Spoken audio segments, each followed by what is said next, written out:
Arunkumar success academy சார்பாக அனைவருக்கும் வணக்கம். தமிழரசு இதழ் ஜூன் 2026. இந்த மந்தின் சிறப்பு அம்சம் 1. தமிழ்நாடு அரசின் நிர்வாகத்தின் செயல்பாடுகளும் திட்டங்களும். 2. டிஎன்பிஎஸ்சி சிலபஸில் கவரக்கூடிய தமிழில் இருந்து ஒவ்வொரு டாபிக்கும். 3. டிஎன்பிஎஸ்சியில் இதற்கு முன்பு கேட்கப்பட்ட முக்கியமான 25 கேள்விகளையும் தொகுத்து கொடுத்துட்டு வராங்க. அதனால இனிமே வரக்கூடிய ஒவ்வொரு மந்தையும் கொஞ்சம் இம்பார்ட்டன்ட் கொடுத்து படிங்க. ஜூன் மந்த்ல மொத்தம் 11 டாபிக் இருக்கு. நம்ம ஒவ்வொரு டாபிக்கா பார்த்துட்டு வரலாம். கூற்று: இது எல்லோருக்குமான அரசு, இது சாமானியர்களுக்கான அரசு, இது ஜாதி மத எல்லைகளை கடந்த அரசு, இது பாகுபாடு காட்டாத அரசு, இது பண்பாடு காக்கும் அரசு, அனைவரையும் அரவணைக்கும் அரசு, எல்லோரையும் விரும்பு அரசு என முதலமைச்சர் திரு ச. ஜோசப் விஜய் அவர்கள் குறிப்பிடுவாரு. ஃபர்ஸ்ட் டாபிக் தமிழ்நாடு அமைச்சரவை. முதலமைச்சர் உட்பட மொத்தம் 35 அமைச்சர்கள். 35 அமைச்சர்களுடைய பெயர்களும் அவர்களுக்கு ஒதுக்கப்பட்ட துறைகளும் இங்கு கொடுத்துட்டு இருக்கிறோம். இதை ஒரு முறை நல்லா படிங்க. எக்ஸாம்ல பொறுத்துகளை கேட்கறதுக்கான அதிக வாய்ப்பு இருக்கு. முதலாவது அமைச்சரவை கூட்டம் முதலமைச்சர் அவர்களுடைய தலைமையில 2026 ஜூன் 5 அன்று நடைபெற்றது. இரண்டாவது சிங்கப்பெண் சிறப்பு அதிரடிப்படை. இத்திட்டத்திற்கான அரசாணை முதலமைச்சர் அவர்கள் பொறுப்பேற்ற நாளான 10 மே 2026 அன்று வெளியிடப்பட்டது. 9 ஜூன் 2026 அன்று சென்னை எழும்பூர் ராஜரத்தினம் அரங்கத்தில் இத்திட்டம் தொடங்கி வைக்கப்பட்டது. இவ்விழாவில் புதிய லட்சணை மற்றும் வடிவமைக்கப்பட்ட வாகனம் அறிமுகப்படுத்தப்பட்டது. இத்திட்டத்தின் நோக்கம் பெண்களின் பாதுகாப்பை மேம்படுத்தவும், ஆபத்தில் உள்ள பெண்கள் மற்றும் குழந்தைகளின் பாதுகாப்பு உணர்வை ஏற்படுத்தவும் மாநிலம் முழுவதும் தொடங்கப்பட்டது. இத்திட்டத்திற்காக புதிதாக 2545 பணியிடங்களை உருவாக்க ஆணை பிறப்பிக்கப்பட்டது. பணியாளர்களின் எண்ணிக்கை, பணியின் பெயர்: 1843 காவலர்கள், 641 காவல் உதவி ஆய்வாளர்கள், 49 காவல் ஆய்வாளர்கள், 7 அமைச்சு பணியாளர்கள், 3 தொழில்நுட்ப காவல் உதவி ஆய்வாளர்கள், 2 தொழில்நுட்ப காவல் ஆய்வாளர்கள் என மொத்தம் 2545 புதிய பணியிடங்கள் உருவாக்குவதற்கான ஆணை பிறப்பிக்கப்பட்டது. புதிதாக நியமிக்கப்பட்ட காவலர்களுக்கு சிறப்பு பயிற்சி அளிக்கப்படும். இப்படையின் பயன்பாட்டிற்காக 319 4 சக்கர வாகனங்களும் 101 இரு சக்கர வாகனங்களும் கொள்முதல் செய்யப்படும். கண்காணிப்பதற்காக நிகழ்நேர காணொலி கேமராக்கள் பொருத்திய உடுப்புகள் மற்றும் போன்கள் வழங்கப்படும். இதற்காக 354 கோடி ரூபாய் நிதி ஒதுக்கப்பட்டுள்ளது. இத்திட்டத்தின் தலைவராக காவல்துறை தலைவர் நியமிக்கப்பட்டுள்ளார். அவருக்கு உதவியாக 1 காவல் கண்காணிப்பாளர், 2 துணை காவல் கண்காணிப்பாளர், 4 காவல் ஆய்வாளர்கள், 8 காவல் உதவி ஆய்வாளர்கள், 20 காவலர்கள் என நியமிக்கப்பட்டுள்ளன. மாநிலம் முழுவதும் மொத்தம் 270 சிங்கப்பெண் சிறப்பு அதிரடிப்படை இப்பணிகளை மேற்கொள்ளும். இத்திட்டத்திற்காக 2.15 கோடி ரூபாய் நிதி ஒதுக்கீடு செய்யப்பட்டுள்ளது. தற்போது மாநிலம் முழுவதும் 70 சிங்கப்பெண் சிறப்பு அதிரடி பிரிவுகள் 140 காவல் ஆய்வாளர்கள் மற்றும் 420 காவலர்களுடன் செயல்பட தொடங்கும். இந்த அதிரடிப்படை தமிழ்நாடு முதலமைச்சரின் நேரடி கண்காணிப்பில் இருக்கும். கண்காணிப்பதும் பொது இடங்களில் சுற்றுக்காவல் மேற்கொண்டு குற்றங்களை தடுப்பதும் இப்பணியின் நோக்கமாகும். பேருந்து நிறுத்தங்கள், ரயில் நிலையங்கள், கல்வி நிலையங்கள், ஐடி நிறுவனங்கள் போன்ற மக்கள் நெருக்கடி பகுதிகளில் இவை முக்கியத்துவம் கொடுக்கும். ட்ரோன் மூலம் ரோந்து பணி மேற்கொள்ளப்படும். சமூக நலன் மற்றும் மகளிர் உரிமைத்துறை, கல்வி நிறுவனங்கள், அரசு சாரா தொண்டு நிறுவனங்களுடன் ஒருங்கிணைந்து பொதுமக்களின் பங்களிப்புடன் விழிப்புணர்வு பணிகளை இப்படையினர் மேற்கொள்வர். இந்த அதிரடிப்படையை உருவாக்கியதற்காக காவல்துறை தலைமை இயக்குனர் ரமேஷ்குமார் அகர்வால் முதலமைச்சர் அவர்களுக்கு நன்றி தெரிவித்தார். இங்கு நம்ம முக்கியமா பார்க்க வேண்டியது, இந்த திட்டம் எப்போது எங்கு தொடங்கப்பட்டது, இத்திட்டத்தின் நோக்கம் என்ன, இத்திட்டத்திற்காக எத்தனை புதிய பணியிடங்கள் உருவாக்கப்பட்டது, இந்த திட்டத்திற்காக எவ்வளவு நிதி ஒதுக்கப்பட்டது, இந்த திட்டம் யாருடைய நேரடி கண்காணிப்பில் இயங்கும், இதெல்லாம் நீங்க ஒரு முறை பார்த்துக்காங்க. மூன்றாவது டாபிக் தமிழகத்திற்கான 4 முக்கிய கோரிக்கைகள். முதலமைச்சர் அவர்கள் பிரதமரை புதுடெல்லியில் 27 மே 2026 அன்று மரியாதை நிமித்தமாக சந்தித்தார். அப்போது நெதர்லாந்து பயணத்தில் ஆனைமங்கல செப்பேடுகளை மீட்டு இந்தியா கொண்டு வந்ததற்காக பிரதமர் அவர்களுக்கு முதலமைச்சர் அவர்கள் நன்றி தெரிவித்தார். அங்கு தமிழகத்திற்கான 4 முக்கிய கோரிக்கைகள் முன்வைக்கப்பட்டன. முதல் கோரிக்கை தமிழ்தாய் வாழ்த்து பற்றி தெளிவுரை கோரி அரசு விழாக்களில் தேசிய பாடல் பாடுவது தொடர்பான ஒன்றிய உள்துறை அமைச்சகத்தின் கடிதம் குறித்து பிரதமரின் கவனம் ஈர்த்தார். இக்கடிதம் வெளியிடப்பட்ட நாள் 28/1/2026. தமிழ்நாட்டில் அரசு நிகழ்ச்சிகளில் தமிழ்தாய் வாழ்த்து தொடர்ந்து பாடப்பட்டு வருவது பிரதமரின் கவனத்திற்கு கொண்டு வரப்பட்டது. இப்பாடல் 1891 மனோன்மணியம் சுந்தரன் பிள்ளை அவர்களால் இயற்றப்பட்டது. தமிழ்நாட்டில் அனைத்து அரசு நிகழ்ச்சிகளிலும் தொடக்கத்திலும் மாநில வாழ்த்து பாடலான தமிழ்தாய் வாழ்த்து எப்போதும் பாடப்பட்டு வருகிறது. ஆனால் ஆளுநர் மாளிகையில் வந்தே மாதரம், நாட்டுப்பண், தமிழ்தாய் வாழ்த்து என்ற புதிய வரிசை முறை பின்பற்றப்படுகிறது. இந்த வரிசை முறை தமிழ்நாட்டில் நீண்டகால அரசு நடைமுறைக்கு மாற்றாக உள்ளது. இதனால் தமிழ்நாட்டு மக்களிடம் பெரும் கவலையும் எதிர்ப்பையும் ஏற்பட்டுள்ளது. இதனால் மத்திய உள்துறை அமைச்சகம் உரிய தெளிவுரை வழங்குமாறு முதலமைச்சர் அவர்கள் கேட்டுக்கொண்டார். இரண்டாவது கோரிக்கை, தமிழகத்தில் வான்வெளி அமைப்பு மையம். தமிழ்நாட்டில் மேம்பட்ட நடுத்தர போர் விமானங்கள் வடிவமைப்பு மற்றும் மேம்பாட்டு மையம் மற்றும் வான்வெளி மையம் ஆகியவற்றை அமைப்பது குறித்து பாதுகாப்பு ஆராய்ச்சி மற்றும் மேம்பாட்டு நிறுவனத்துடன் ஆலோசனைகள் நடத்தப்பட்டு வருகின்றன. இத்தகைய சூழ்நிலையில் வான்வெளி அமைப்பு மையத்தினை தமிழ்நாட்டில் அமைக்குமாறு தமிழ்நாடு முதலமைச்சர் கேட்டுக்கொண்டார். மூன்றாவது கோரிக்கை, மேகதூது அணை விவகாரம். கர்நாடக துணை முதலமைச்சரின் மேகதூது அணை பூமி பூஜை அறிவிப்பு காவேரி நடுவர் மன்றம் மற்றும் உச்ச நீதிமன்ற தீர்ப்புக்கு முற்றிலும் முரணானது. இந்த அறிவிப்பு தமிழ்நாடு விவசாயிகளிடையே பெருங்கவலையை ஏற்படுத்தியுள்ளன. தமிழ்நாடு, கேரளா மற்றும் புதுச்சேரி ஆகிய மாநிலங்களின் ஒப்புதல் இன்றி இத்திட்டத்தை அனுமதிக்க கூடாது என முதலமைச்சர் கேட்டுக்கொண்டார். இத்திட்டத்தை அனுமதிக்க வேண்டாம் என ஜல்சக்தி அமைச்சகம் மற்றும் மத்திய நீர்வள ஆணையத்திற்கு அறிவுறுத்துமாறு பிரதமரிடம் அவர் வலியுறுத்தினார். நாலாவது கோரிக்கை, தமிழக மீனவர்கள் கைது. தமிழ்நாட்டைச் சேர்ந்த மீனவர்கள் இலங்கை கடற்படையால் கைது செய்யப்படுவதும் துன்புறுத்தப்படுவதும் கவலைக்கிடமான அளவிற்கு அதிகரித்துள்ளன. 2026 ஆண்டில் மட்டும் 12 கைது சம்பவங்கள் நடைபெற்றுள்ளன.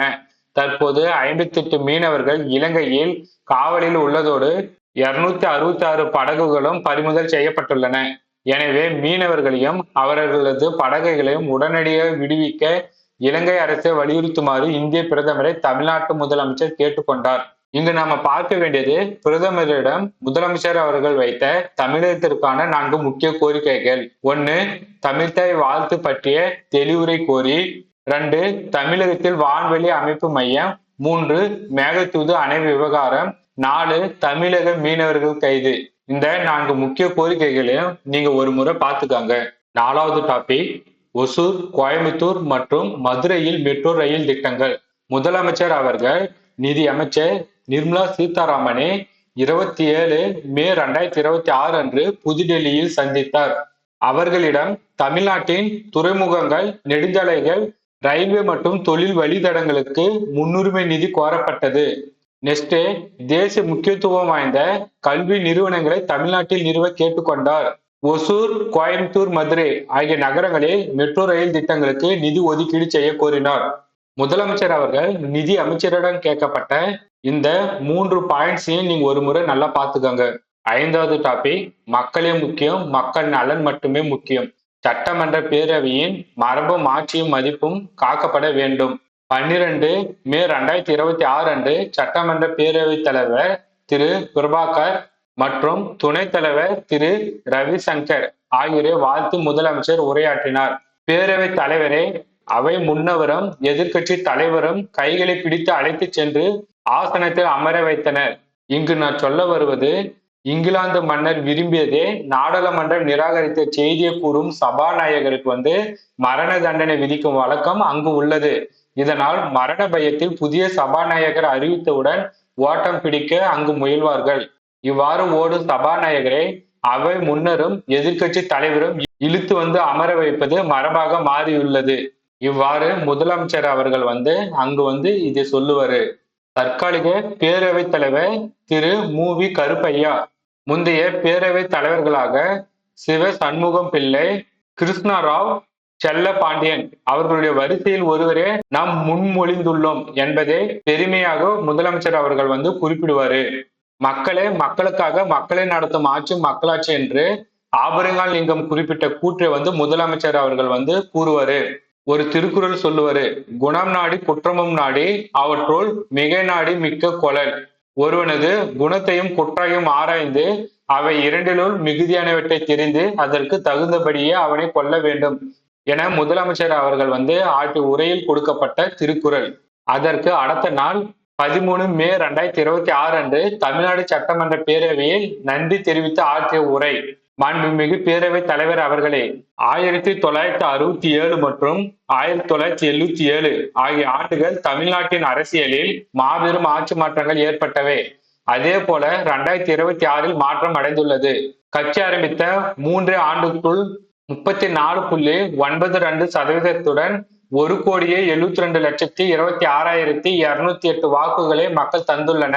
தமிழக வெற்றி கழகத்தின் கொள்கை தலைவர்களான தந்தை பெரியார், பெருந்தலைவர் காமராஜர், அண்ணல் அம்பேத்கர், வீரமங்கை வேலு நாச்சியார், மக்கள் சேவகர் அஞ்சலி அம்மாள் ஆகியோரின் வழிகாட்டுதலுடன் இந்த மக்கள் அரசு மனுசாட்சி உள்ள மக்களாட்சியை தரும் என்று உறுதியளிக்கிறேன். சமூக நீதி, சமநீதி, சம வாய்ப்புடன், உண்மையான உறுதியான ஜனநாயகத்துடன், மத சார்பற்ற சமூக நீதி கொள்கையுடன் இந்த அரசு நடக்கும் என முதலமைச்சர் அவர்கள் பேரவைத் தலைவர்கள் முன் ஆற்றிய உரை. இங்கு நாம முக்கியமா பார்க்க வேண்டியது பேரவைத் தலைவருடைய பெயர், துணைத் தலைவருடைய பெயர், முதலமைச்சர் அவர்கள் குறிப்பிட்ட கூற்று, அவர் கூறிய திருக்குறள், அவர் பெற்ற வாக்கு சதவீதம், அவர் பெற்ற வாக்குகள், கொள்கை தலைவர்கள் யார் யார் என்பதை நீங்க ஒரு முறை நல்லா பார்த்துக்கோங்க. 6வது டாபிக், மருத்துவ மற்றும் ஊரக பணிகள் இயக்கத்தின் பயன்பாட்டிற்காக புதிய வாகனங்கள்.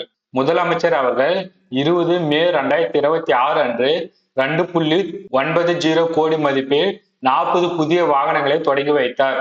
இவை மருத்துவ மற்றும் ஊரக நலப்பணிகள் இயக்கத்தின் பயன்பாட்டிற்காக இந்த வாகனங்கள் வழங்கப்பட்டுள்ளன. மருத்துவமனைகளில் பாலின தேர்வு தடை சட்டம் 1994 மற்றும் மருத்துவ நிறுவனங்கள் முறைப்படுத்துதல் சட்டம் 1997 பின்பற்றப்படுகிறதா என கண்காணிக்க இவை உதவும். பேரிடர் மற்றும் பெருந்தொற்று காலங்களில் மக்களுக்கு தேவையான மருத்துவ பாதுகாப்பு பணிகளை மேற்கொள்ள பயன்படுத்தப்படும். போலி மருத்துவர்கள் மீது விரைந்து விசாரணை நடத்தி உரிய நடவடிக்கை எடுக்கவும், தனியார் மற்றும் அரசு மருத்துவமனைகளை கண்காணிக்கவும் இவை வழங்கப்பட்டுள்ளன. நீட் எக்ஸாமை பத்தி இங்க கொடுத்துன்னு இருப்பாங்க, நம்ம பார்க்கலாம். தேசிய தேர்வு முகமை மூலம் 3/5/2026 அன்று நீட் யூஜி 2026 தேர்வு நடத்தப்பட்டது. மொத்த தேர்வு மையம் 5432 31 நகரங்களில் நடத்தப்பட்டது. சுமார் 1.4 லட்சம் தமிழக விண்ணப்பத்தர்கள் உட்பட மொத்தம் 22,05,035 விண்ணப்பத்தர்கள் இத்தேர்வில் பங்கேற்றன. வினாத்தல் கசிவு காரணமாக இத்தேர்வு ரத்து செய்யப்பட்டது. இது தற்போது மட்டும் இல்லாமல் 2024 இது போல ஒரு சம்பவம் நடைபெற்றது. அப்போது உச்ச நீதிமன்ற அறிவுறுத்தலால் இஸ்ரோ முன்னாள் தலைவர் டாக்டர் கே ராதாகிருஷ்ணன் தலைமையில் அமைக்கப்பட்ட உயர்கூட்ட குழு 95 சீர்திருத்த பரிந்துரைகளை வழங்கியது.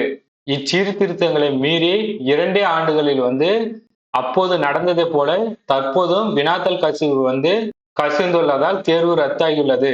அதனால ஆரம்பத்தில் இருந்தே தமிழ்நாடு அரசு நீட் தேர்வு அறிமுகப்படுத்த காலத்தில் இருந்தே ரத்து செய்ய பல்வேறு விதங்களில் எதிர்ப்பு தெரிவித்து வந்துள்ளது. நீட் தேர்வினால் கிராமப்புறம், அரசு பள்ளி, தமிழ் வழி மற்றும் பின்தங்கிய சமூக பொருளாதார மாணவர்கள் கடுமையாக பாதிக்கப்பட்டுள்ளன. இதனால் நீட் தேர்வு இல்லாமல் 12ஆம் வகுப்பு மதிப்பெண்களின் அடிப்படையிலே மாநிலங்களே நிரப்ப அனுமதிக்க ஒன்றிய அரசு அனுமதிக்க வேண்டும் என முதலமைச்சர் அவர்கள் வலியுறுத்தினார். இங்கு நம்ம பார்க்க வேண்டியது எத்தனை கோடி ரூபாயில எத்தனை புதிய வாகனங்கள் தொடங்கி வைத்தார். பாலின தேர்வு தடை சட்டம், மருத்துவ நிறுவனங்கள் முறைப்படுத்துதல் சட்டம், இது எல்லாமே நீங்க ஒரு முறை நல்லா பார்த்துக்கங்க. 7வது டாபிக், உயிர் நீர் இயக்கம் 2.0. 2 ஜூன் 2026 அன்று தமிழ்நாடு முதலமைச்சர் அவர்கள் தலைமைச் செயலகத்தில் இருந்தும் ஒன்றிய அரசின் ஜல்சக்தி துறை அமைச்சர் திரு CR பட்டேல் அவர்கள் புதுடெல்லியில் இருந்தும் காணொலி காட்சி வாயிலாக கலந்து கொண்டனர். இவர்கள் முன்னிலையில் உயிர்நீர் இயக்கம், அதாவது ஜல் ஜீவன் மிஷன் 2.0 திட்டத்தின் செயலாக்க காலத்திற்கான புரிந்துணர்வு ஒப்பந்தம் கையெழுத்திடப்பட்டன. இவை முதல் கட்டமாக 2019 முதல் 2024 வரை செயல்படுத்தப்பட்டு தற்போது ஒன்றிய அமைச்சரவை ஒப்புதலுடன் 2028 டிசம்பர் வரை நீட்டிக்கப்பட்டுள்ளது. தேசிய ஜல்ஜீவன் மிஷன் மற்றும் மாநில அளவிலான திட்ட ஒப்புதல் குழுவின் ஒப்புதலுடன் தமிழ்நாட்டில் 46.17 லட்சம் வீட்டு குடிநீர் குழாய் இணைப்புகள் வழங்கப்பட்டு வருகின்றன. இதன் மூலம் 1.86 கோடி மக்கள் பயன்பெறும் வகையில் 45 புதிய கூட்டு குடிநீர் திட்டங்கள் செயல்படுத்தப்பட்டு வருகின்றன. மேலும் 56 கூட்டு குடிநீர் திட்டங்களை மறுசீரமைப்பு செய்தல் மற்றும் 21,258 ஒற்றை கிராமங்கள் திட்டம் ஆகியவை செயல்படுத்தப்பட்டு வருகிறது. முதற் கட்டமாக இத்திட்டங்களின் மொத்த மதிப்பீடு 18,123.05 கோடி ஆகும். இவற்றில் ஒன்றிய அரசின் பங்கு 9,025.68 கோடி மற்றும் தமிழ்நாடு அரசின் பங்கு 9,097.37 கோடி ஆகும். ஒப்பந்தத்தின் மூலம் ஒன்றிய அரசின் குடிநீர் மற்றும் சுகாதாரத்துறையிடமிருந்து முதற் கட்டமாக 2,177.27 கோடி நிதி தமிழ்நாட்டிற்கு கிடைக்கப்பட்டது. இங்கு நம்ம முக்கியமா பார்க்க வேண்டியது இந்த திட்டம் எப்போது தொடங்கப்பட்டது, எவ்வளவு காலம் வரை இவை நீட்டிக்கப்பட்டது, நெக்ஸ்ட் இந்த திட்டத்திற்கான மொத்த தொகை எவ்வளவு, இதே நீங்க ஒரு முறை நல்லா பார்த்துக்காங்க. 8வது டாபிக், வேலை வாய்ப்பளிக்கும் லார்சன் டூப்ரோ நிறுவனத்துடன் புரிந்துணர்வு ஒப்பந்தம். 4 ஜூன் 2026 அன்று தலைமைச் செயலகத்தில் லார்சன் அண்ட் டூப்ரோ அதாவது L&T நிறுவனத்தின் தலைவர் மற்றும் மேலாண்மை இயக்குனர் திரு S.N. சுப்பிரமணியன் அவர்கள் முதலமைச்சர் அவர்களை சந்தித்து பேசினார். தமிழ்நாட்டில் மேலும் 18,600 கோடி முதலீட்டில் 8,200 நபர்களுக்கு வேலைவாய்ப்பு அளிக்கும் வகையில் 3 புதிய திட்டங்களில் புரிந்துணர்வு ஒப்பந்தம் கையெழுத்தானது. 3 திட்டங்கள் என்ன என்பதை பார்க்கலாம். காஞ்சிபுரத்துல தகவல் தரவு மைய விரிவாக்க திட்டம் 15,000 கோடி 500 நபர்களுக்கு வேலைவாய்ப்பு.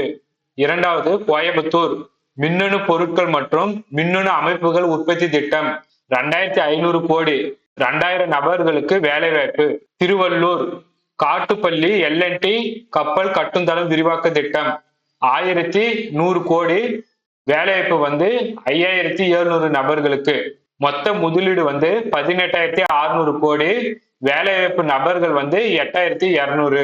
2030க்குள் தமிழ்நாட்டின் பொருளாதாரத்தை 1.5 டிரில்லியன் டாலராக உயர்த்துவதே முதலமைச்சரின் லட்சிய இலக்காகும். இம்முதலீட்டின் மூலம் டிஜிட்டல் உள்கட்டமைப்பு, செயற்கை நுண்ணறிவு மற்றும் மின்னியல் உற்பத்தி மேம்படும். காட்டுப்பள்ளி திட்டம் கடலோர காற்றாலை கட்டுருவாக்க தொழிலுக்கு உலகத்தர வாய்ந்த உள்கட்டமைப்பை கொண்டு வரும். முதலமைச்சர் திரு ஜோசப் விஜய் அரசு பொறுப்பேற்ற பின் தொழில்துறையில் மேற்கொள்ளப்படும் முதல் புரிந்துணர்வு ஒப்பந்தம் இதுவாகும். இங்கு நம்ம முக்கியமா பார்க்க வேண்டியது எவ்வளவு தொகை, எத்தனை நபர்களுக்கு வேலை வாய்ப்பு, 3 புதிய திட்டங்கள் என்ன என்ன, 2036க்குள் எத்தனை டிரில்லியன் டாலர் பொருளாதாரத்தை அடைவது இலக்காக முதலமைச்சர் அவர்கள் கொண்டுள்ளார் என்பதை பற்றி நீங்க நல்லா பார்த்துக்கோங்க. 9வது டாபிக், பருத்திக்கான இறக்குமதி வரியை ரத்து செய்ய நடவடிக்கை. முதலமைச்சர் அவர்கள் பருத்திக்கான 11% இறக்குமதி வரியை முழுமையாக ரத்து செய்ய கோரி 14 மே 2026 அன்று இந்திய பிரதமர் நரேந்திர மோடிக்கு கடிதம் எழுதியுள்ளார். இந்தியாவின் மிகப்பெரிய ஜவுளி மற்றும் ஆயுத ஆடை ஏற்றுமதி மாநிலமான தமிழ்நாட்டில் வேளாண்மைக்கு அடுத்தபடியாக இத்துறை லட்சக்கணக்கான ஊரக பகுதி நகர்ப்புற பெண் தொழிலாளர்களுக்கு வேலைவாய்ப்பு அளிக்கிறது. பருத்தி உற்பத்தி குறைவு மற்றும் வர்த்தக அதிகரிப்பால் கடந்த 2 மாதங்களில் பருத்தி கண்டிக்கு 54,700 இருந்து 67,700 ஆகவும், அதாவது 25% உயர்வு. நூல் கிலோவுக்கு 301 இருந்து 330 ஆகவும் உயர்த்தி தொழில் நெருக்கடி ஏற்பட்டுள்ளது. மூலப்பொருட்கள் விநியோகத்தை உறுதி செய்ய இறக்குமதி அவசியமான உள்ள சூழலில் தற்போது விதிக்கப்படும் 11% இறக்குமதி வரியை ரத்து செய்வதே இதற்குரிய தீர்வாகும். இந்த வரி விலக்கு ஜவுளி மதிப்பு சங்கிலியின் நிலைத்தன்மை, உலகளாவிய போட்டித்திறன், ஏற்றுமதி அதிகரிப்பு மற்றும் லட்சக்கணக்கான மக்களின் வேலைவாய்ப்பை பாதுகாக்க வழிவகை செய்யும். இங்கு நம்ம முக்கியமா பார்க்க வேண்டியது பருத்திக்கான எத்தனை சதவீத இறக்குமதி வரியை முழுமையாக ரத்து செய்ய கோரி பிரதமர் அவர்களுக்கு முதலமைச்சர் அவர்கள் கடிதம் எழுதியுள்ளார் என்பதை பற்றி நீங்க முக்கியமா பாருங்க. 10வது டாபிக், நூற்றாண்டு கண்ட தமிழ் சிறுகதை இலக்கியம். இலக்கிய மலர் 2023 என்னும் நூலிலிருந்து எடுக்கப்பட்ட முக்கிய தகவல்கள். தமிழ் சிறுகதையின் தடங்கள் என்ற நூலை எழுதியவர் ச. தமிழ்ச்செல்வன். 1920களில் முதலாக தமிழில் சிறுகதைகள் எழுதப்பட்டன. தமிழின் முதல் சிறுகதை வ.வே.சு. ஐயரின் குளத்தங்கரை அரசமரம், வ.வே.சு. ஐயரின் மங்கையர்க்கரசியின் காதல், காங்கேயம், கமல விஜயம், லென் லக்கே, குளத்தங்கரை அரசமரம் ஆகிய 5 சிறுகதைகளை தொகுத்து மங்கையர்க்கரசியின் காதல் என்ற சிறுகதை தொகுப்பை கம்பன் நிலையம் சார்பில் 1912 அவரே வெளியிட்டார். இதுவே தமிழில் வெளிவந்த முதலாவது சிறுகதை தொகுதியாகும். அச்சு கதை வடிவில் எழுதியவர் வீரமாமுனிவருடைய பரமார்த்த குறுக்கதை. குசிகர் குட்டி கதைகள் வடிவில் ஆ மாதவையா, சிறிய கதைகள் வடிவில் பாரதி. சொல் கதைகள், பழங்கதைகள், தொன்ம கதைகள், பாட்டு சொன்ன கதைகள், விடுகதைகள், நெடுகதைகள், குட்டி கதைகள், பஞ்சதந்திர கதைகள், விக்ரமாதித்தன் கதைகள், தெனாலிராமன் கதைகள், மரியாதை ராமன் கதைகள், 1020 கதைகள் என்று பல்வேறு பெயர்களில் இவ குறிப்பிடுறாங்க. சங்க இலக்கியத்திலே இவை செயல் வடிவில் சிறுகதைகள் வந்துவிட்டன. தமிழ் சிறுகதையின் தொடக்கம் பற்றி எழுத்தாளர் நாஞ்சில் நாடன் இப்படி குறிப்பிடுறார். முதல் சிறுகதை எது? வ.உ.சி. ஐயருடைய குளத்தங்கரை அரசமரம் என்று சில பேர் சொல்லுவாங்க. சில பேர் பாரதியார் எழுதிய 1/6 கதை என சீசு செல்லப்பா சிறுகதை பிறக்கிறது என்ற நூலில் குறிப்பிடுவாரு. சில நபர்கள் ஆ மாதவையா எழுதிய ஏணியற்ற நிலையம் சாஸ்தா இப்ரீத்தி என்ற நூலை குறிப்பிடுவாங்க. சில நபர்கள் மக்தும் சாகிப்பு இவர் எழுதிய வினோத சம்பாஷணை என்ற நூலை குறிப்பிடுவாங்க. இன்னொருத்தர் பன்னியன் வாத்தியார் போன்ற நாவல் எழுதிய ஆர்.எஸ். ஜக்கோபின் அவர்கள் கட்டுரை ஒன்றில் தமிழின் முதல் சிறுகதை சரிகை தலைப்பாகை என்ற தலைப்பில் அருள் திரு சாமுவேல் பவுல் ஐயர் என்பவரால் 1877 ஜூலை மாதம் நற்போதகம் என்னும் மாத இதழில் வெளியானது என்று குறிப்பிட்டார். இவற்றில் முதல் சிறுகதை என்று இறுதியாக சொல்ல வேண்டியது ஆராய்ச்சியாளர்களின் பணி என இங்கு தொடங்கி இதோட சொல்லி முடிப்பாரு நாஞ்சில் நாடன்.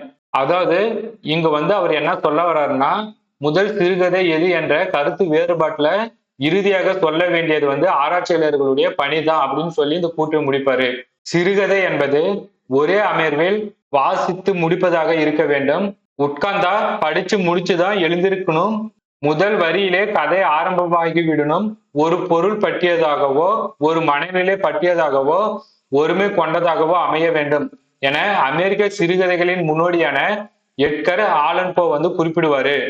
சிறுகதை என்பது தற்காலத்தில் எழுந்த மேநாட்டு சரக்கு.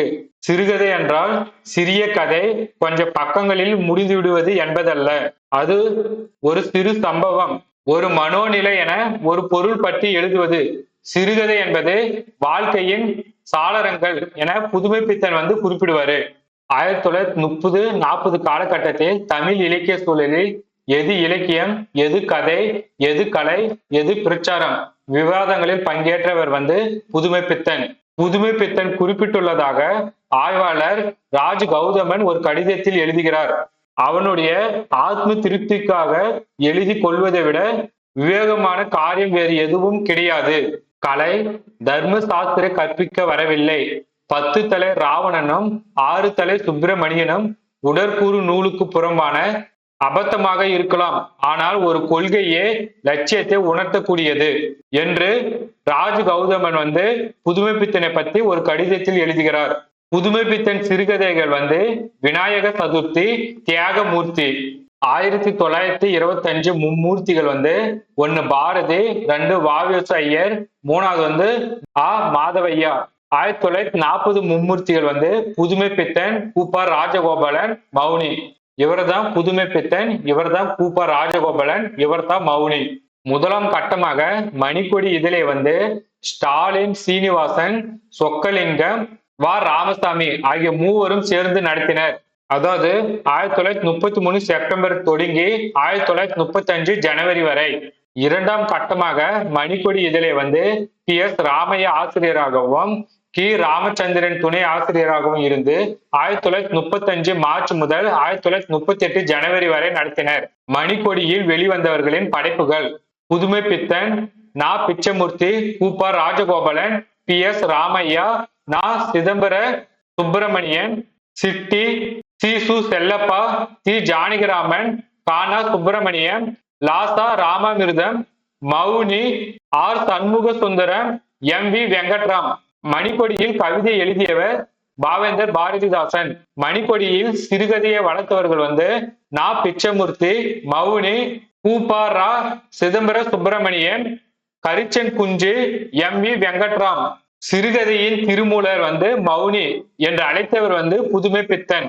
1940க்கும் 60க்கும் இடைப்பட்ட காலத்தில் அசோகமித்திரன், ஜெயகாந்தன், சுந்தர ராமசாமி, இந்திரா பார்த்தசாரதி, தி ஜானகிராமன் சிறுகதைகள் வெளிவந்தன.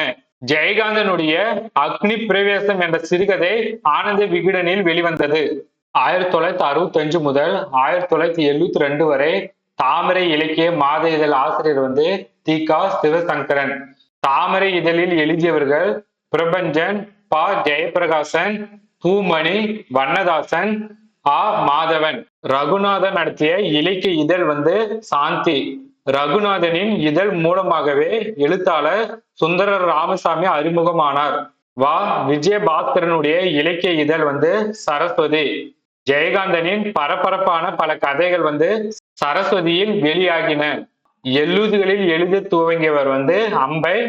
பெண் நிலையின் வாழ்வை பேசிய முதல் படைப்பாளி.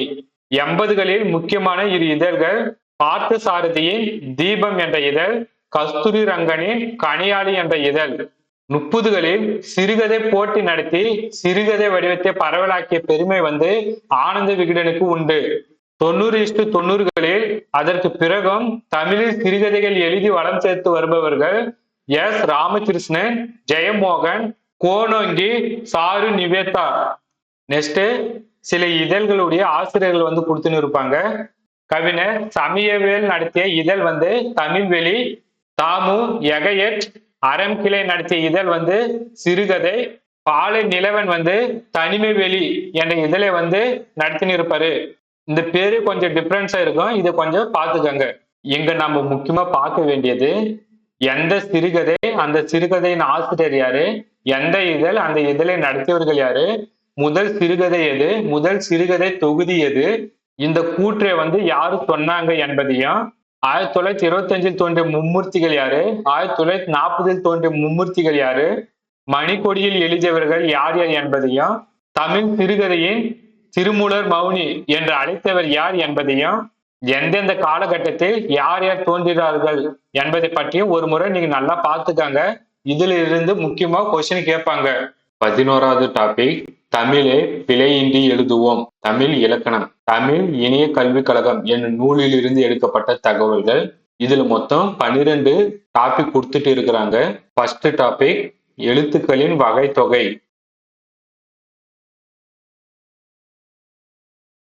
இரண்டாவது, உயிர் எழுத்துக்களை ஒலிக்கும் முறை.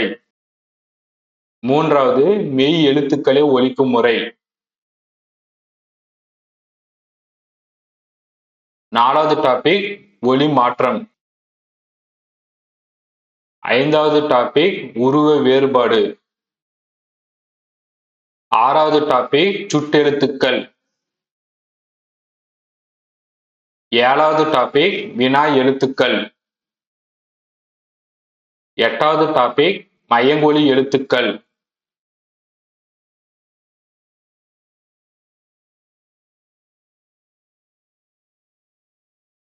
ஒன்பதாவது டாபிக், லகர வேறுபாடு.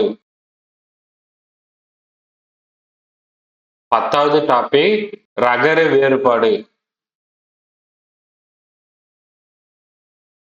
11வது டாபிக், மொழி முதல் இடை கடை எழுத்துக்கள்.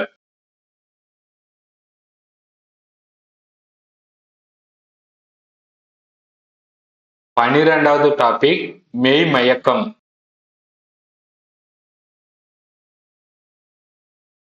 நீங்க 12 டாபிக்கையும் பொறுமையா முக்கியத்துவம் கொடுத்து படிங்க.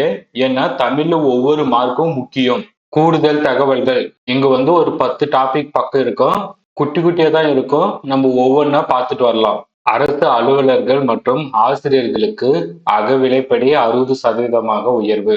முதலமைச்சர் அவர்கள் 1 ஜனவரி 2026 முதல் மாநில அரசு பணியாளர்களுக்கு அகவிலைப்படியை உயர்த்தி வழங்க ஆணையிட்டுள்ளார். அதன் அடிப்படையில் 58% இருந்து 2% உயர்த்தி மொத்தமாக 60% வழங்கப்படும். இந்த உயர்வால் 16 லட்சம் அரசு அலுவலர்கள், ஆசிரியர்கள், ஓய்வூதியர்கள் மற்றும் குடும்ப ஓய்வூதியர்கள் பயன்பெறுவார்கள். ஆண்டொன்றுக்கு அரசுக்கு 1230 கோடி ரூபாய் கூடுதல் செலவினம் ஏற்படும். இங்கு நாம பார்க்க வேண்டியது தற்போது எவ்வளவு சதவீதம் உயர்த்தப்பட்டது என்பதை பற்றி.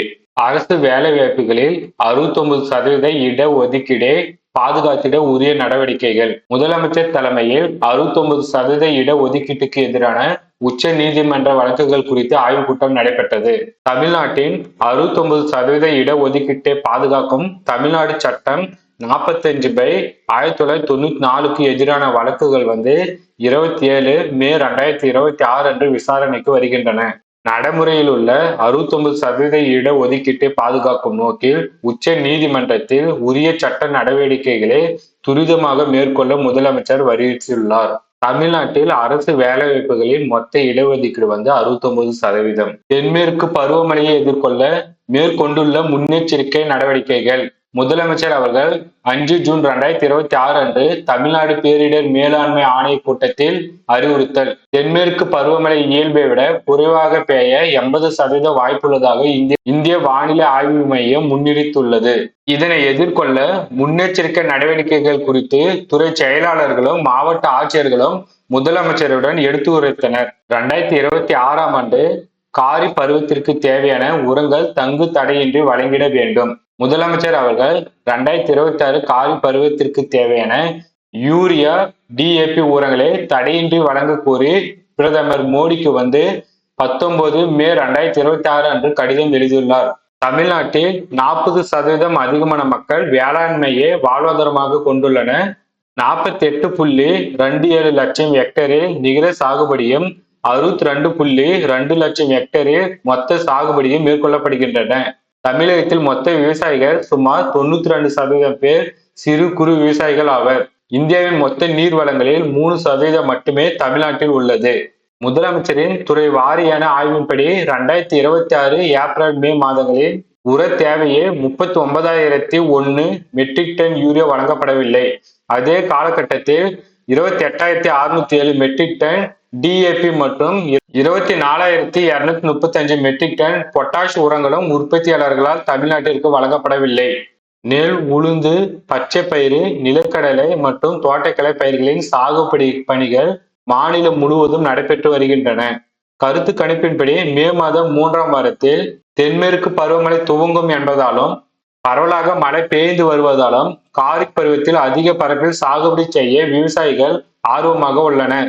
இப்பருவத்தில் 40% 25 லட்சம் ஹெக்டேரில் பயிர் சாகுபடி செய்ய மாநில அரசு முடிவு செய்துள்ளது. அதனை நிறைவு செய்ய 3.83 லட்சம் மெட்ரிக் டன் யூரியா உடனடியாக தேவைப்படுகிறது. இத்துடன் 1.05 லட்சம் மெட்ரிக் டன் DAP மற்றும் 0.83 லட்சம் மெட்ரிக் டன் பொட்டாசியம் ஆகிய உரங்களையும் உடனடியாக தமிழ்நாட்டிற்கு வழங்கிட பிரதமர் அவர்களுக்கு முதலமைச்சர் அவர்கள் கடிதம் எழுதினார். கூட்டுறவு வங்கிகளின் மூலம் 50,000 வரை பயிர்க்கடன் பெற்ற குறு விவசாயிகளுக்கு முழுமையாக பயிர்க்கடன் தள்ளுபடி.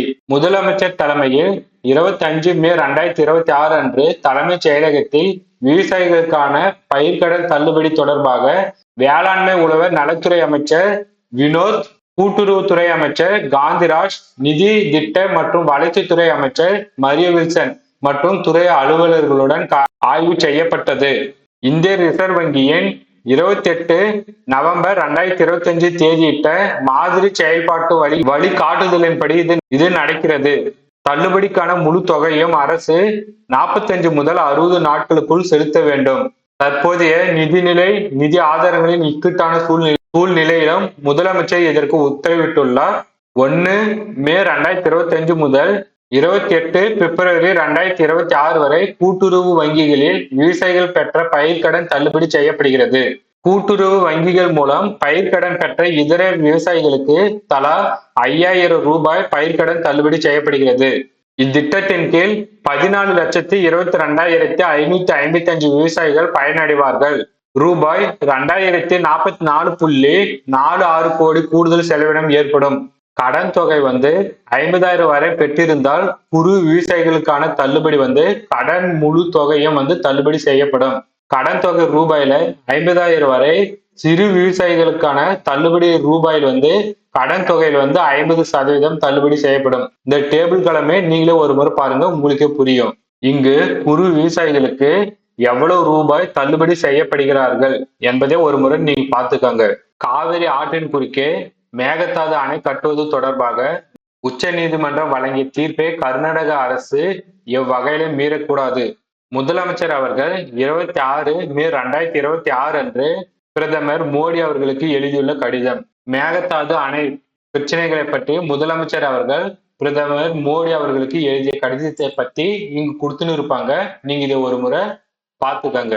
போர்க்கால அடிப்படையில் கோடை காலத்தில் தடையின்றி குடிநீர் விநியோகம் செய்திட உடனடி நடவடிக்கைகள். 12 மே 2026 அன்று முதலமைச்சர் அவர்கள் நகராட்சி நிர்வாகம், குடிநீர் வழங்கல் மற்றும் ஊரக வளர்ச்சித் துறைகளின் செயல்பாடுகள் மற்றும் கோடைக்கால குடிநீர் விநியோகம் குறித்து ஆய்வுக் கூட்டம் நடைபெற்றது. அனைத்து மாவட்ட ஆட்சித் தலைவர்களும் திங்கட்கிழமை தோறும் குடிநீர் விநியோகத்தை ஆய்வு செய்து தொடர் கண்காணிப்பு பணிகளை மேற்கொள்ள அறிவுறுத்தினார். எதிர்வரும் மழைக்காலத்தை கருத்தில் கொண்டு தூர்வாரும் மற்றும் வெள்ளை தடுப்பு பணிகளை துரிதப்படுத்த பெருநகர சென்னை மாநகராட்சி மற்றும் உள்ளாட்சி அமைப்புகளுக்கு உத்தரவிட்டார். ஆதி திராவிடர் மற்றும் பழங்குடியினர் மாணவர்கள் உயர்கல்வி நிறுவனங்களில் சேர நீட், ஜேஇ போன்ற நுழைவுத் தேர்வுக்கான சிறப்பு பயிற்சி வகுப்புகள். இந்த நலத்துறையின் கீழ் 98 ஆதி திராவிடர் நல மேல்நிலைப் பள்ளிகளும் 36 பழங்குடியினர் நல மேல்நிலைப் பள்ளிகளும் இயங்கி வருகின்றன. +2 பயிலும் மாணவர்களுக்கு 19 வகையான உயர்கல்வி நுழைவுத் தேர்வுக்கான சிறப்பு பயிற்சி வகுப்புகள் 2023 முதல் நடத்தப்படுகின்றன. மாணவர்களின் விண்ணப்ப கட்டணம், பயிற்சி கட்டணம் உள்ளிட்ட அனைத்து செலவினங்களையும் ஆதி திராவிடர் மற்றும் பழங்குடியினர் நலத்துறையை ஏற்கிறது. 2023-25 ஆண்டுகளில் 199 ஆதி திராவிடர் மற்றும் பழங்குடியினர் மாணவர்கள் ஒன்றிய அரசின் உயர்கல்வி சிறப்பு நுழைவுத் தேர்வில் தேர்ச்சி பெற்று உயர்கல்வி நிறுவனங்களில் சேர்ந்துள்ளனர். 2025-26 நடப்பு கல்வியாண்டில் அரசு பாலிடெக்னிக் கல்லூரி, மாதிரி பள்ளி, EMRS அபிநவம் பள்ளி, கொங்கு பாலிடெக்னிக் கல்லூரி, EMRS குமிளி மற்றும் மாதிரி பள்ளிகள் ஆகிய இடங்களில் வார இறுதி நாட்களில் ஆன்லைன் மற்றும் நேரடி பயிற்சி வகுப்புகள் தொடங்கப்பட்டு வருகின்றன. 200 யூனிட் கட்டணமில்லா மின்சாரம் வழங்கும் திட்டம் குறித்து ஆய்வுக் கூட்டம். முதலமைச்சரின் முதல் கையெழுத்து வாக்குறுதியான 500 யூனிட்டுகள் பயன்படுத்தும் வீடுகளுக்கு 200 யூனிட் இலவச மின்சாரம் வழங்கும் திட்டம் 10 மே 2026 முதல் நடைமுறைக்கு வந்தது. இந்த திட்டத்தை குறித்து அவர் கேட்டறிந்தார். மாநிலத்தின் உச்சபட்ச மின் தேவையான 21,326 மெகாவாட் மின்சாரத்தை தடையின்றி விநியோகித்ததை குறித்து விரிவாக எடுத்துரைக்கப்பட்டது. அங்கு கிரீன் கார்டினர் மின்வழி திட்ட பணிகளை விரிவுபடுத்துவது பற்றி விவாதிக்கப்பட்டது. இலங்கை கடற்படையால் சிறைபிடிக்கப்பட்ட 54 மீனவர்கள் மற்றும் 264 படகுகளை உடனடியாக மீட்க நடவடிக்கை எடுக்க வேண்டும். ஒன்றிய வெளியுறவுத்துறை அமைச்சர் டாக்டர் எஸ். ஜெய்சங்கர் அவர்களுக்கு முதலமைச்சர் அவர்கள் எழுதிய கடிதம். ராமநாதபுரம் மாவட்ட பகுதியைச் சேர்ந்த 6 மீனவர்கள் இலங்கை கடற்படையினால் கைது செய்யப்பட்டுள்ளனர். ஏற்கனவே 54 தமிழக மீனவர்கள் மற்றும் 264 மீன்பிடி படகுகளும் பறிமுதல் செய்யப்பட்டன. இப்பிரச்சனையில் உரிய நடவடிக்கைகள் மூலம் தமிழக மீனவர்களையும் படகுகளையும் உடனடியாக மீட்க வெளியுறவுத்துறை அமைச்சருக்கு முதலமைச்சர் கோரிக்கை விடுத்துள்ளார். தேசிய அளவில் தங்கப்பதக்கம் வெல்லும் விளையாட்டு வீரர் மற்றும் வீராங்கனைகளுக்கு தேவையான நிதி உதவிகள். வெற்றியாளர்கள் மேம்பாட்டு திட்டம். 20 வயதுக்குட்பட்ட தேசிய தங்கப்பதக்கம் வெற்றியாளர்களுக்கு உபகரணங்கள் மற்றும் வெளிநாட்டு பயிற்சிக்காக ஆண்டுக்கு ரூ. 4 லட்சம் வழங்கப்படுகிறது. பன்னாட்டு ஊக்குவிப்பு திட்டம். பன்னாட்டு போட்டிகளில் பதக்க வெல்லும் திறன் கொண்ட வீரர்களுக்கு பயிற்சி மற்றும் போட்டிகளுக்காக ஆண்டுக்கு 12 லட்சம் ரூபாய் நிதியுதவி வழங்கப்படுகிறது. தலை சிறந்த வீரர் சிறப்பு உதவி திட்டம். ஒலிம்பிக் மற்றும் பன்னாட்டு போட்டிகளில் பதக்கம் வெல்லும் திறன் கொண்ட வீரர்களுக்கு ஆண்டுக்கு 30 லட்சம் வரை வழங்கப்படுகிறது. வீராங்கனை வைசாலி அவர்களுக்கு எலிட் திட்டத்தின் கீழ் சர்வதேச செஸ் போட்டிகளில் பங்கேற்றதற்காக 10 லட்சம் வழங்கப்பட்டது. விவசாயிகளின் நலன் கருதி நீர்நிலைகளில் வண்டல் மண் எடுத்து செல்ல இணையதள வாயிலாக விண்ணப்பிக்கலாம். வண்டல் மண் எடுக்க விரும்புவோர் thesavitn.government.in என்ற இணையதளம் வாயிலாக பதிவு செய்து கொள்ளலாம்.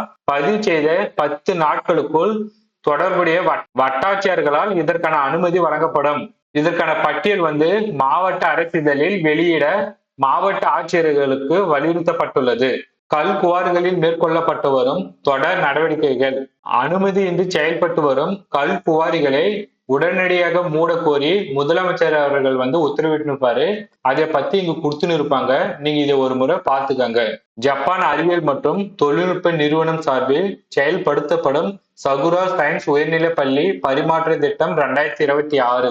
இந்த திட்டத்தில் தமிழ்நாட்டை சேர்ந்த 4 மாணவர்கள் மற்றும் ஒரு ஆசிரியர் தேர்வு செய்யப்பட்டுள்ளனர். இந்த திட்டத்தின் மூலம் இந்திய மாணவர்களுக்கு ஜப்பானின் மேம்பட்ட அறிவியல், தொழில்நுட்பம் மற்றும் கலாச்சாரத்தை நேரடியாக அறியும் வாய்ப்பை வழங்குகிறது. தென்னிந்திய அறிவியல் கண்காட்சியில் பங்கேற்று வெற்றி பெற்ற மாணவர்களுடைய பெயர்களும் பள்ளிகளும் அவர்கள் எந்த மாவட்டத்தை சேர்ந்தவர்கள் என்பதையும் இங்கு கொடுத்துன்னு இருப்பாங்க. நீங்க இதை ஒரு முறை பார்த்துக்காங்க. இந்திய அளவில் மொத்தம் 60 பேர் பங்கேற்றன. அவற்றில் தமிழ்நாட்டில் இருந்து 4 மாணவர்கள் மற்றும் ஒரு ஆசிரியர் என மொத்தம் 5 பேர் மட்டுமே தேர்வு செய்யப்பட்டுள்ளன. திராவிட போராளி பண்டிதர் அயோத்திதாசர் 181வது பிறந்த நாள் 20 மே 2026 அன்று முதலமைச்சர் அவர்கள் மலர் தூவி மரியாதை செலுத்தினார். பண்டிதர் அயோத்திதாசர் 1845 மே 20 அன்று மெட்ராஸ் மாகாணத்தின் தேனாம்பேட்டை ஆயிரவிளக்கு பகுதியில் பிறந்தார். தனக்கு தமிழ் கற்றுக் கொடுத்த வல்லக்காலத்தி அயோத்திதாசர் என்ற ஆசிரியர் பெயரே தன் பெயராக மாற்றிக்கொண்டார். இவர் எழுத்தாளர், வரலாற்று ஆசிரியர், பதிப்பாளர், மருத்துவர், பேச்சாளர், பன்மொழி புலவர் என பன்முக ஆற்றல் கொண்டவர். ஜாதி ஒழிப்பையும் சமூக விடுதலையும் லட்சியமாக கொண்டு சமூக சீர்திருத்த பாதையில் பயணித்தவர். சித்த மருத்துவம் பயின்று சிறந்த சித்த மருத்துவராக விளங்கினார். 1885 திராவிட பாண்டியன், 1907 ஜூன் 1 பைசா தமிழன் இதழையும் தொடங்கினார். 1892 நீலகிரி மாநாட்டு தீர்மானத்தில் இடஒதுக்கீடு கொள்கையை முன்வைத்தார். ஒடுக்கப்பட்ட மக்களுக்கான பிரதிநிதித்துவம் மற்றும் ஆண் பெண்ணுக்கான சட்டப்பூர்வ சம உரிமையை வலியுறுத்தினார். கைம்பெண் மறுமணம், பெண்களுக்கு தொழிற்கல்வியில் இடஒதுக்கீடு, சம உரிமை ஆகியவற்றை கோரியதால் இவர் தென்னிந்தியாவின் சமூக சீர்திருத்தங்களின் தந்தை என்று அழைக்கப்படுகிறார். வீராங்கனை அஞ்சலி அம்மாள் 137வது பிறந்த நாள் 1 ஜூன் 2026 அன்று முதலமைச்சர் அவர்கள் மலர் தூவி மரியாதை செலுத்தினார். 1890 கடலூர் முதுநகரில் அம்மாக்கண்ணு முத்துமணி இவர்களுக்கு மகளாக பிறந்தார். திண்ணை பள்ளிக்கூடத்தில் 5ஆம் வகுப்பு வரை மட்டுமே கல்வி பயின்றார். 1921ஆம் ஆண்டு காந்தியடிகள் தொடங்கிய ஒத்துழைமை இயக்கத்தில் கலந்து கொண்டு தனது பொது வாழ்வையை தொடங்கினார்.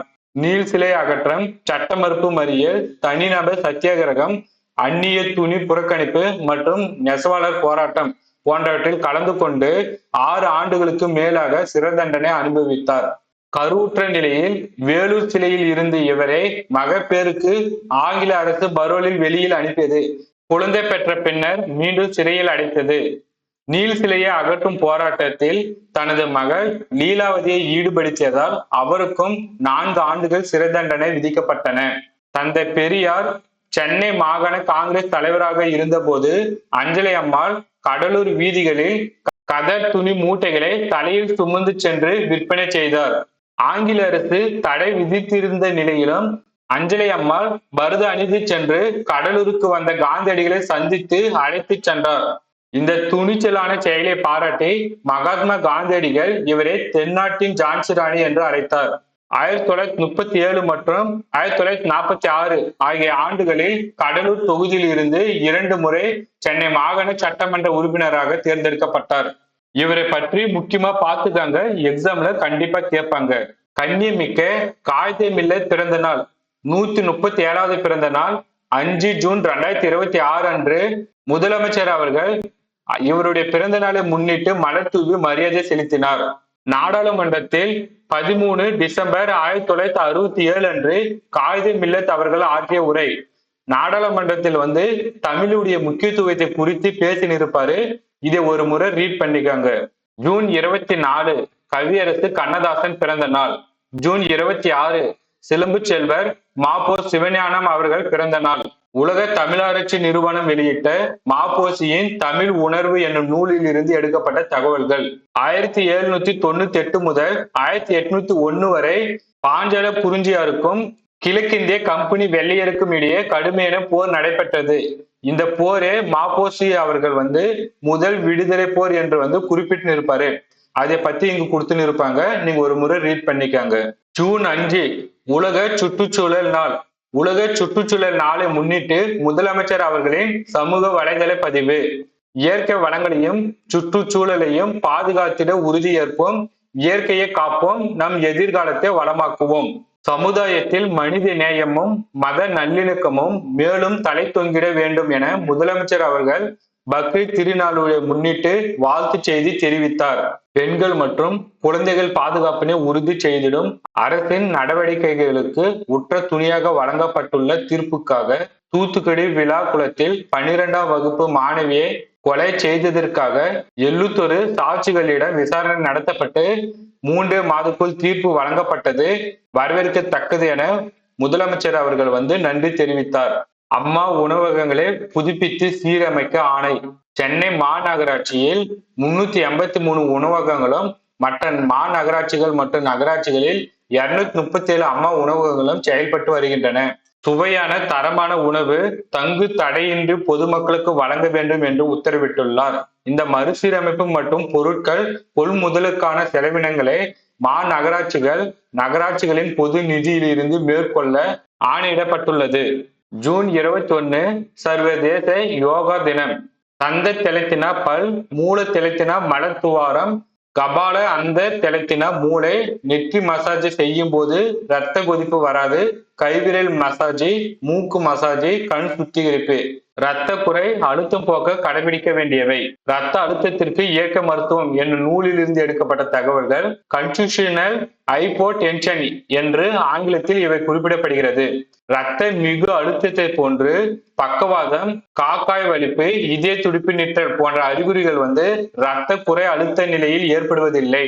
இரத்த அழுத்தம் 120 மில்லிமீட்டர் கீழே குறையும் போது இரத்த குறை அழுத்த நோயாகவும் 110 மில்லிமீட்டர் வரும்போது அது அபாய நிலையாகவும் கருதப்படுகிறது. இரத்த குறை அழுத்த நோயாளிகள் உயிர் சத்தும் தாது உப்புகளும் நிறைந்த எளிதில் செரிமானாகும் உணவை அளவாக உண்ண வேண்டும். தமிழரசு இதழில் இருந்து கொடுக்கப்பட்ட 25 கேள்விகள். நீங்க இதை ஒரு முறை பிராக்டிஸ் பண்ணுங்க, உங்களுக்கு எக்ஸாம்ல யூஸ் ஆகும். இதற்கான ஆன்சர் கடைசியில கீழே இருக்கு. நாம ஒவ்வொரு வீடியோ இறுதியிலையும் டிஎன்பிஎஸ்சியில் கேட்கப்பட்ட முக்கியமான 5 கேள்விகளை கொடுத்துட்டு வரோம். இந்த வீடியோவுக்கான 5 கேள்விகள். முதல் கேள்வி, பின்வரும் காலங்களை முறைப்படி வரிசைப்படுத்துக. வரலாற்றுக்கு முற்பட்ட காலம், சோழர் காலம், சங்க காலம், பல்லவர் காலம். இரண்டாவது கேள்வி, டேஸ் மாநிலம் 2022 to 23 கணக்கெடுப்பின் போது அதிக வேலையின்மை விகிதம் கொண்ட மாநிலம் எது? மூன்றாவது கேள்வி, மத்திய உப்பு மற்றும் கடல் ஆராய்ச்சி நிறுவனம் எங்கு அமைந்துள்ளது? நாலாவது கேள்வி, சுத்தமான காற்று சட்டம் நிறைவேற்றப்பட்ட ஆண்டு எது? ஐந்தாவது கேள்வி, பொறுத்துக. பறவைகள் சரணாலயம் வேட்டன்குடி, மயூரா தோட்டம், வெள்ளோடு, கரைவெட்டி. மாவட்டங்கள் சிவகங்கை, அரியலூர், தூத்துக்குடி, ஈரோடு. இந்த 5 கேள்விக்கான ஆன்சரை நீங்க கீழே கமெண்ட் பண்ணுங்க. எல்லோரும் நம்பிக்கையோடு இருங்கள். வெற்றி நமதே. அனைவருக்கும் நன்றி.